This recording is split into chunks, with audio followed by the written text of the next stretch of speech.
Nah, tapi Shell yang bikin geleng-geleng ini sebenarnya tidak hanya untuk karyawannya saja yang dirugikan, tetapi banyak juga pihak-pihak yang langsung terdampak pada PHK karyawan Sritex ini. Karena banyak sekali usaha-usaha kecil yang ada di sekitaran pabrik ini juga akan merasakan dampak dari Sritex yang sudah tidak ada lagi. Jadi memang kalau kita perhatikan gitu ya, banyak toko, warung, ini yang dulunya mungkin diuntungkan dengan banyaknya karyawan yang bekerja di sekitaran pabrik, dengan tidak adanya karyawan lagi, ini akan langsung berdampak pada bisnis mereka.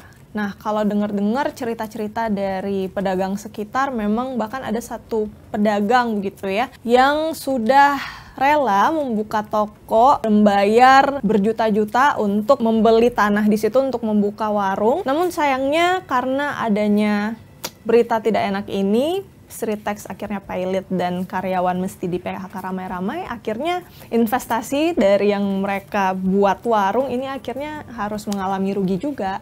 Sayang banget ya Shell. Gak hanya bisnis kuliner, warung, toko, dan lain sebagainya. Di sana juga ada beberapa pengusaha begitu yang menyewakan lahan parkir. Mereka biasanya meraup keuntungan sampai Rp400.000 per harinya. Dan dengan ditutupnya Sritex, lahan mereka ini sudah tidak digunakan lagi. Padahal mereka sudah mengkontrak lahan tersebut Rp105 juta. Dan ini untuk periode 3 tahun. Dan sayangnya di tahun ini Sritex harus ditutup. Jadi yang awalnya mereka sudah membayangkan berapa banyak keuntungan yang akan diperoleh 3 tahun ke depan, akhirnya juga ikut ludes dengan ditutupnya PT Sritex.